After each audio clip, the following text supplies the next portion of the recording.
Alia supportant. Eh non, franchement, Alia, c'est une femme. Hein? Non, non, non, non, non. Un homme comme ça. C'est pour ça, Bande Onanga, avant de la bine lokonae sikoyo, je vais vous dire quelque chose. Vous savez, une femme amoureuse, je peux pas dire de Cindy. Cindy est une travailleuse. Elle était là pour travailler. Mais une femme, quand elle est amoureuse, Bande Konanga, l'amour est aveugle. Voilà. C'est-à-dire que on peut pas définir l'amour.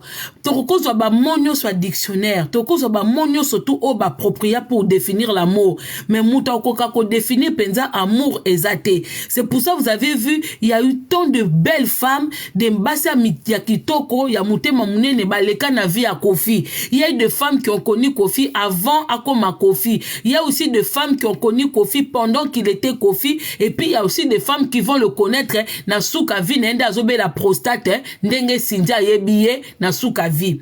Et ces femmes-là, on peut rien la reprocher parce que quand vous connaissez pas une personne, c'est l'image de la personne. Nous tombons amoureuses de l'image de la personne. On ne verra jamais Moutou vrai face à Moutou. C'est au fil des années. C'est que bolingota miswe. Quand on aime une personne, les yeux sont fermés. Ozomo na ba défaut ya mutuana te. Ozomo na mabe ya mutuana te parce que tu es amoureuse. De lors, tu commences à voir les défauts de la personne. Obandi ko remarqué muto a ronflaka, muto a petaka, muto a kota pe toilette nyepe solo, muto a sala a pe boye. So comme ko remarqué blok wana mike et bandi ko déranger yo parce que avant za ko ye bango mais so déranger te. Mais tant que comme ko déranger, ça veut dire que l'amour supporte. Mais tant que comme anasuke comme inasuka, dengepe ali a supporta. Voilà, moi je pense que ça doit être la seule femme qui a vécu aussi longtemps avec Kofi que Basi Misusu. Basi Misusu basali peut-être Batan, Baboti, mais ils n'ont pas eu à supporter Kofi, net Ali à supporter Kofi. Donc, c'est-à-dire quoi? C'est-à-dire qu'avant yo, si Kozananda Kunayo, on critiquait Alia, que oh, Alia Zakiwana, pourquoi boye? Il y a des femmes qui prennent du temps. Il y a des femmes qui espèrent que l'homme peut changer. Ils ont bassé belé bazapé na kaya Alia. Au moins, moi, si m'soussou 50 ans à Libala, azo divorcé. Au moins, on a peu bokamwe. Nga si na sala lève, oh, moko awa, maman moko aleka, maman na dekona biso moko a moi si aleka awa, a sala so plus de 30 ans, ya Libala. Mais babala été mais plus de 30 ans na mobali, baboti bana soki combien a divorcé. Nga kutuna kamonga bi, maman, pourquoi? Pourquoi? Parce que c'est le cœur. Moutema so lingo supporter et supporter. So pe lobby stop non. Yande ti musala mo be patron zo nyokola yo, azo sa makambebele, ozo supporter, ozo kendeka, ola mkape chaque tongo avec motivation o kepe musala ngo. Omona batu bazo biso mais katano musala ngo ba misala ezebele, mais yo zo continuer kaka. Mais mukolo mutema na yo koloba ke stop, muto chindo soute, ola mukolobi non. Ne pensez pas que Ali ne connaît pas les défauts de Kofi. Si aujourd'hui Ali a mutasengi divorce ou Ali avait se séparer parce que ce qu'Ali a lingé toujours Kofi malgré Cindy Azakwana benga ba continuer ko ignorer Cindy anga ko tikaka na poste o azawana c'est parce que un moment muteme zakana moment na ngope oye supporter ti liwa bokepe ti liwa na muto ano supporter ezape na mutema mususobi parce que Kofi, je félicite toutes les femmes qui sont passées dans la vie de Kofi.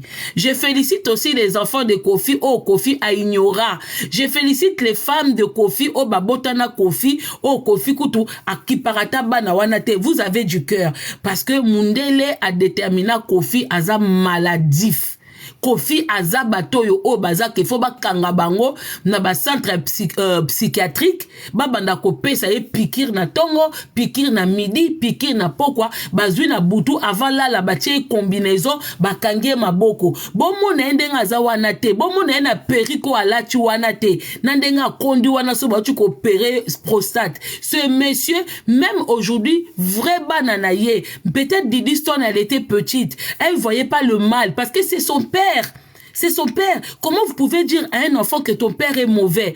N'importe quoi, même si les gens disaient à Didi que papa nous a monté mamabé, elle ne pouvait pas comprendre parce que c'est son père. Il y a un amour inconditionnel. Oyo, moi na azolinga papa nae ou azolinga mama nae. Il y a le quoi bakangi ba parents non doki.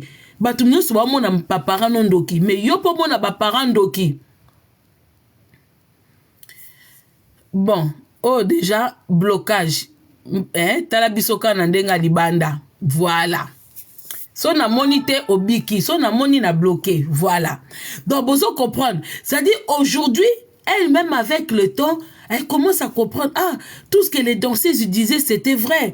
Tout ce que les musiciens, peut-être à l'époque, Didi Stone ne regardait pas, n'était pas dans les milliers de Congolais, ne regardait pas, n'entendait pas ce que les gens disaient. Parce qu'à l'époque, il n'y avait pas les réseaux sociaux. Les gens parlaient Nakuzu, parlaient Nakuzu entre Bango, Kofi Ndoki, Mutema Mabe. Didi Stone n'était pas au courant.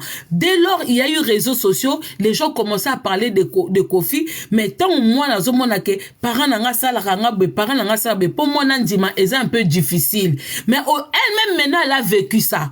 Maintenant, tant maman n'a comme loba, tant maman n'a comme qu'on vivre en haut, yémo quoi comme qu'on vivre en haut, je parlerai pas de ses frères parce que les frères, on le voit pas dans les réseaux sociaux. C'est plus elle qu'on voit dans les réseaux sociaux parce que dans cette famille-là, c'est elle qui est l'enfant aîné. C'est elle la fille aînée de cette famille-là. Donc, c'est elle qui représente aussi ses frères. Vous comprenez? Voilà. Si quoi, na ba réseaux sociaux, ndenge yeboé, a como loba, a como ça là, oh, ya comme qu'on vivre. Vous savez, okoku kota mwana mutumo be batwa benge muyibi, ndoki, mutea mabe kabarate. Mais so mutuana ose elo bolamu, mwe oyo ke la batuane ezate. Ezaka katangu mutuana pa okoma ko salo mabe. Ndo loba, batu bazaye na raison. Voilà. Si quoi, toke nanu, na eloko nga na ngai na l'éclat sabino na eko débattre ouais Rifine fongola matoi femme de nuit ya Kofi fongola matoi mamani ya limbisanga biso ndo tukutaka surprise mon biso soyebi ke tusala normali ya mabi biso soyebi ke tusala normali ya mabi toyaka musala tukutaka surprise moko danseuse monta okosake ya bimana via zati danseuse monta okosake ya bimana via zati biso to bimana mais tout ça mabe take tozaka volonté na biso to tozaba mke toyaka musala tukuti surprise mais surprise yango tosepela na ngote vous comprenez après on to tika ba okese kuna sate bitu ngwana wa tese to ngwana ndinga ba nini mama tukuta kuna tosepela na ngote to boa ko blesser ba mama ndako comprendre to boa ko blesser ba mama ndako ngana blessa na blesser biso na kuta poste vide na kuta vieux célibataire jibe célibataire na blessa mututi eso babala ni bengi boza la boya mariage toyate pour le président Abino toyate o toyate o avantage toyate o go tombe pe amuwe parce que là on va de bon foyer on ne néglige bana on va de salabu on est comme kindoki bon est-ce que il vous a senti que Cindy Leké a commis un couple na Kofi Olomide a on a bolinga société ti maman mais biso bolinga société Rifine oyoki maman mi a ebisa bango bolinga société donc tant yo zolo ba ke mama ko wana finga mama na biso te tozwaka kaka na réseaux sociaux tozwaka na bato basala na entreprise à frère na yo oyo frère no leka Sandra Lina lobi danseuse moko ta kokolo ba ke ya bimana Kofite bango bakuta surprise asengi mama ali ya pardon abibiso nyonso toza mama ali ya mabe mais biso tozaye bana mikie toyeba kite toyaki musala toyeba kite ke surprise abwe kokoko e la biso et mama mi azawebisa biso ke wana eza bolingo ya entreprise donc ça veut dire que Rifine mama na yo mama na bino ayebeki ke ndeko na bino mobali alala kabana batu oui alala kabana batu wana siko eza susunga Rifine oyoke mama na bino azali ko courant ke ba nombre nyonso ba danseuse wana baleka na mbetu ba yembaka na micro ya mari de nuit na yo wana eza mama na bino siko mama malamu akoyebisa mwana ye baza basi na yo te papa bayaki misala kosala boete oza na kapasité ya kozwa basi oyo lingi oinstalle bango na ndako bali bango ndengo bala lia c'est bon mais bana oyo baye misala mama na bino mama mi azali na capacité ya kosala makambo wana ya kobenda mwana matoi mwana palo bake mama oza na raison mais mama bino azali kutu ole a conseiller Kofi ndeko na bino azo conseiller nde ba danseuse ke eza bolingo ya entreprise linga na kati entreprise mais soko bimi tika bolingo na kati entreprise tala mama na bino modèle asala j'espère que ozo ba fimbu na lifelo mama na bino Maman Abino, j'espère que Jean-Robert, Kofi Jean-Robert, j'espère que bah bête maman no ba film ici kaza parce que tu peux pas encadrer des enfants de trucs comme ça, hein? donc azaki maîtresse ya koyebisa bana ke wana bolingo entreprise nzambe o mamali yalimbisanga biso ndo tukutaka surprise mon biso oso yebi ke tusala mamali ya mabi toyaka musala siko bozela nanu o kutunga na oluka yango te bozela Sandra zela ekimi nzambe nanga mais natika ngo quelque part bozela nanu nga na eli nanu oyo jones bozela na eli nini awa bozela kende nanu boye yo po yaka kaka na makambo en tout cas TikTok oyo voilà bozela te bozela nanu to prépara ke yaka kabimaka te nanu to prépara ke yaka kabimaka te nanu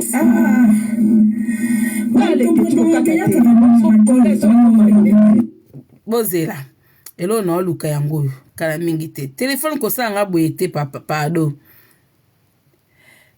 Papa Jean Robert, tika no bloqué téléphone nanga awa, pardon. Libérez notre téléphone. Jean Robert, libérez téléphone. Voilà, libérez téléphone. Na oluka nanu. Libérez téléphone Jean Robert, téléphone nanga komo bege boendere nini. Jean Robert, fermé. Zana fermé. Nazonga sou Jean Robert, pardon. Jean Robert Aguapa. Jean-Robert Aguapa, pardon, libérer notre téléphone. Téléphone est non bien et comme ko bloqué. Voilà. Fona zonga lisusu. Ngaye yo, bozela. Kamingite, soyez patient.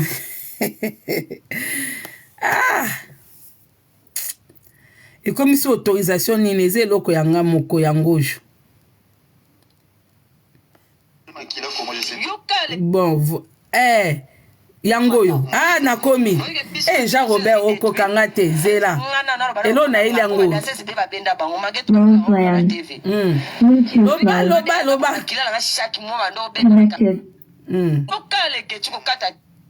mon so kole so no mata oye biso ba finance zaidi nalanga osala nga boye Jean Robert bima na téléphone Jean Robert esi nazwi vidéo Jean Robert tika buzobe oyoki Jean Robert usakana ngate yokale ke tuko kata te monisko kole so no mata oye biso ba finance zaidi détruit mais ngana na bana pona nga po ba danser se be ba benda bango magetu ba boya holo bala TV oye ngade ya zabo makila na chaque mois ba no benda na quartier la terre chaque mois pas docteur malala docteur malala wana na tangi komo na docteur mkola kuta ona nzela yone na banda na ba kanga yo oye ngane na zana koma ki kwa sadini mutu ekena so na Goma so pe na este so kobani na otambola sa mutu oye makamno so na sala na njoko na zaki na musa mutu makila na ite so ekenda wapi oye ke so na porter si même en bozolo ba tala oye na za so na porter pe na méchanceté na okigonge na oke na oke na yindi sizai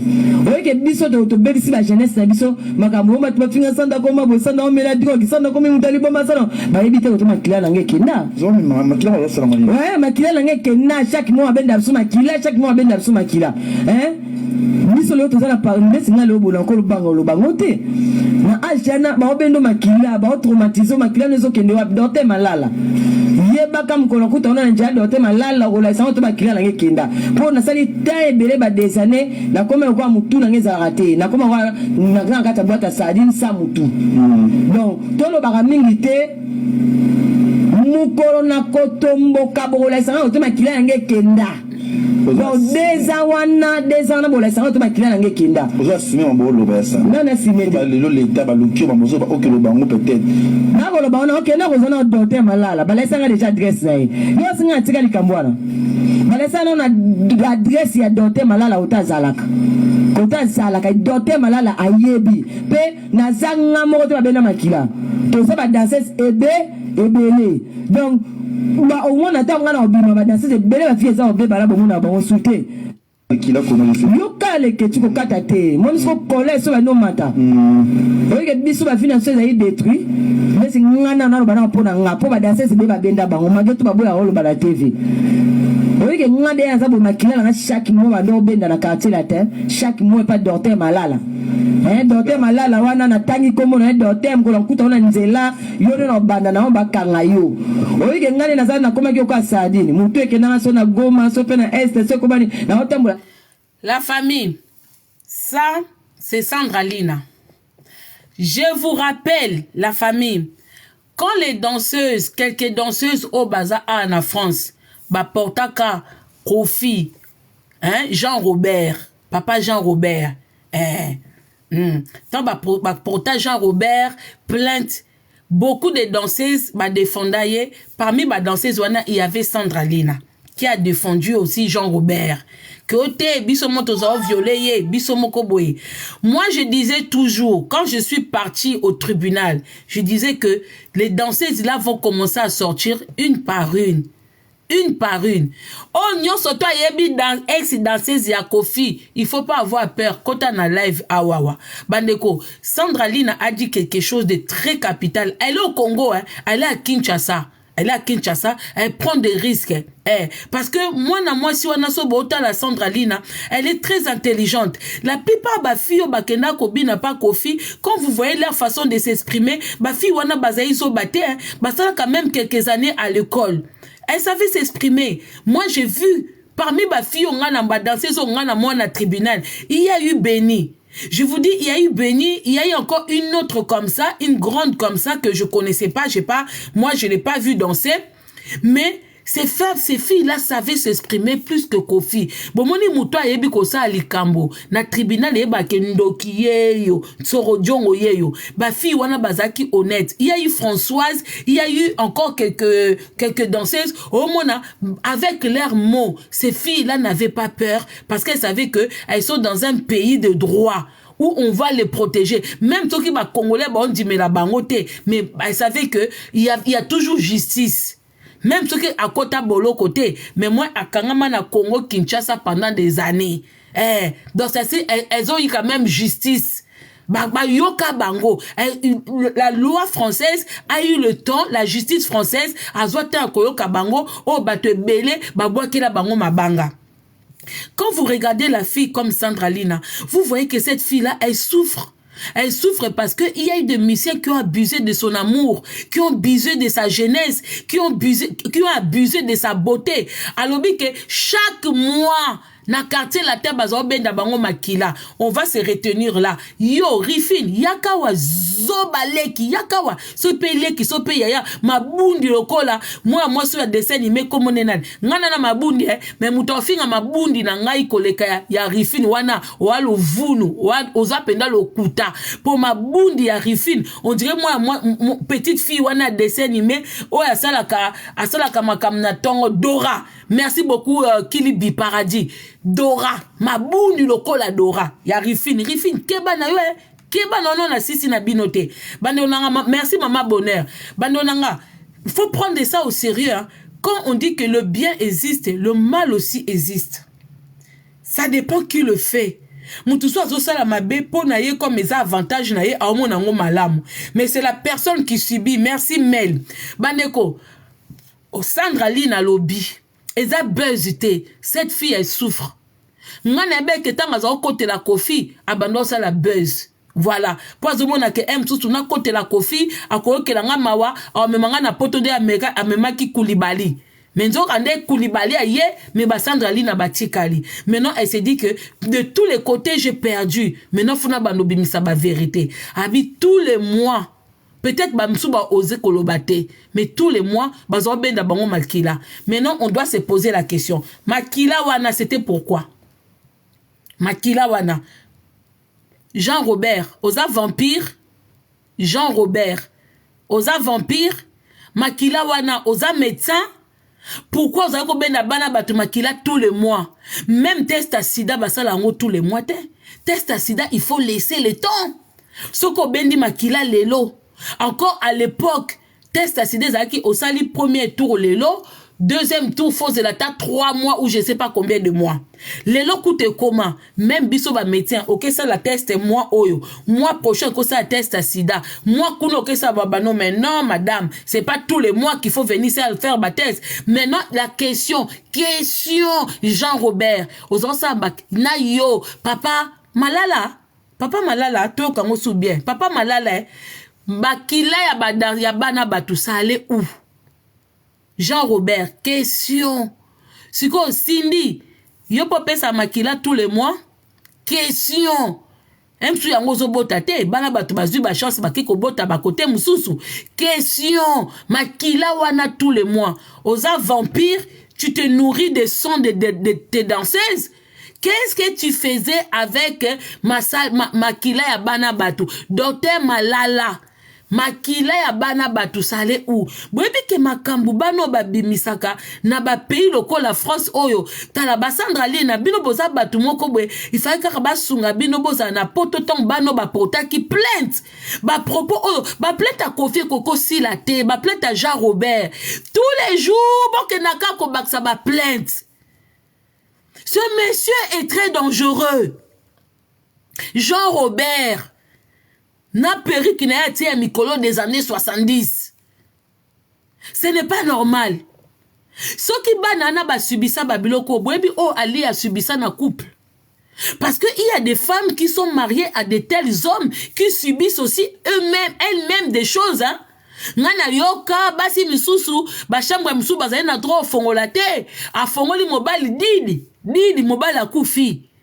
Toyoke ba mise musu ba kufa wana ba pekisa basi na bango ko fongola banzungu mususu kisa basi na bango ko fongola banzungu mususu ko là ce monde appartient au diable. Vous qui priez Jésus-Christ d'abord il était un dodo kolopo na bino mais ce monde appartient au diable. Regardez bino la plupart à bateau boza ba catholique boza ba chrétien mais vous supportez Kofi avec le mal qu'il est en train de faire. Posez-lui la question monsieur Jean-Robert Angwapa.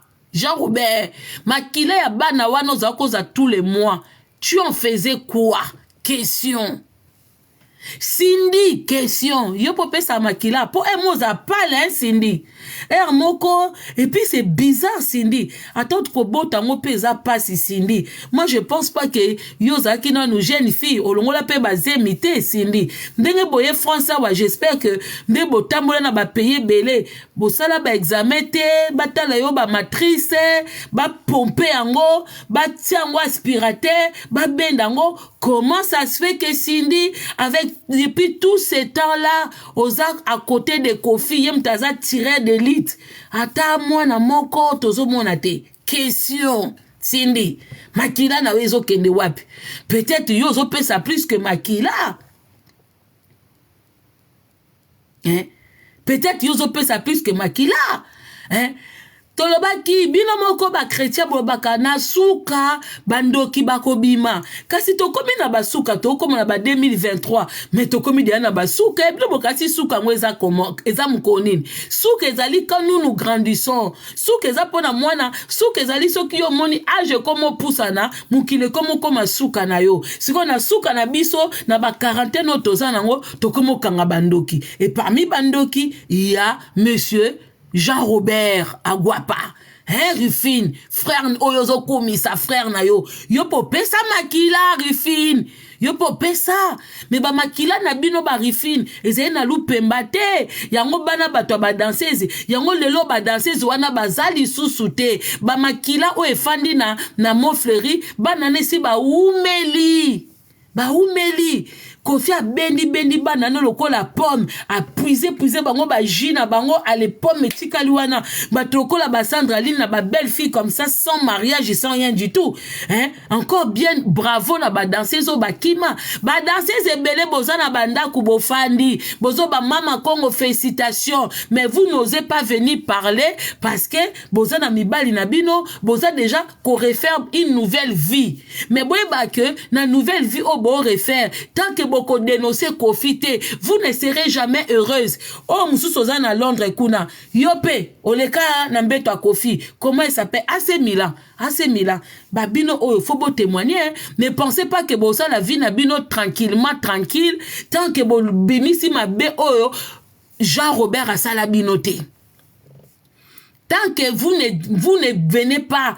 Boke kobete la ba pasteur te ba pasteur wana baza ba escroc ba lokola ba bosra ba luka ba vina bango bo mona batu ba tonda pas ba bosra mais plus batu ba tonda pas ba bosra puisqu'il mute à mabe la plupart bato ba sambela pas bosra ba démon mite mabe et ça va bazo transmettre bango bazo ko endormir bango soko tali la plupart bato ba okumisa Jean Robert baza bato ba sambela pa ya et pas ba bosra wana parce que ba bosra na ba Jean Robert baza bato moko na butu bazo ba pouvoir na bango démoniaque sika moko ba AC Milan. Moi, je félicite Nono Badiama. Nono Badiama a bombaté à l'oba ba vérité. Yango bon a cette fille, elle est bénie. Parce qu'elle s'est libérée. Bah, c'est libéraka pas pasteur, bah, c'est libéraka aux yeux du monde. Bah, c'est libéraka, n'a mis soit batou. Merci beaucoup.